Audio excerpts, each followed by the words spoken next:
एक गांव में एक युवक का नामकरण हो रहा था। युवक का नाम कर्ण नामक था। कर्ण बहुत ही साहसी और पराक्रमी था। एक रात जब उसके माता पिता सो रहे थे, उसे एक सुंदरी लड़की सपने में दिखाई दी। वह लड़की अपने मनमोहक रूप में चमक रही थी और उसके चेहरे पर एक अद्भुत प्रकाश था। कर्ण ने उस लड़की से पूछा, आप कौन हैं और आप यहाँ क्या कर रही हैं? उस लड़की ने दृढ़ स्वर में कहा, मैं कर्ण पिशाचिनी हूँ। मैं यहाँ तुम्हारी साहसिकता की परीक्षा लेने आई हूँ। अगर तुम सच में वीर बनना चाहते हो तो मेरे साथ चलो। कर्ण, जो हमेशा से साहस और रोमांच की तलाश में रहता था, बिना एक पल सोचे उसकी चुनौती स्वीकार कर लेता है। दोनों रात के अंधेरे में एक घने जंगल में पहुंच जाते हैं। जंगल की खामोशी डरावनी थी। तभी पिशाचिनी बोली, कर्ण, यहाँ हर परीक्षा मेरे नियमों से होगी। पहली परीक्षा में कर्ण को एक भयानक गुफा में छिपा हुआ बहुमूल्य रत्न ढूंढना होता है।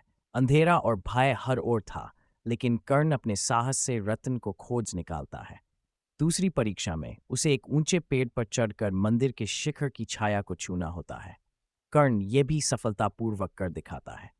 तीसरी परीक्षा सबसे भयानक थी। एक अंधेरी कोठरी, बीचों बीच कोहिनूर हीरा और उसके ऊपर फन फैलाए बैठा काला सांप। कर्ण महाकाल का स्मरण करता है। सांप सरसराता हुआ चला जाता है और अंधेरा दूर हो जाता है। पिशाचिनी कर्ण की वीरता से प्रसन्न हो जाती है। लेकिन अब अंतिम परीक्षा बाकी थी। एक भयानक राक्षस के घर में रखे चांदी के कलश को लाना। कर्ण चुपचाप संग्रहशाला में प्रवेश करता है, लेकिन राक्षस जाग जाता है और कर्ण को पकड़ लेता है। जैसे ही राक्षस उसे निगलने ही वाला होता है, कर्ण की नींद टूट जाती है। वह पसीने से तर था। उसे लगता है कोई स्त्री कमरे में है। तभी उसकी मां आ जाती है, लेकिन यह सिर्फ सपना नहीं था। पिशाचिनी कर्ण को तंत्र मंत्र की दुनिया में खींच चुकी थी। अब कर्ण उस अंधेरी दुनिया में भटक रहा है, जहां बुरी शक्तियां उसका इस्तेमाल कर रही हैं। समाप्त।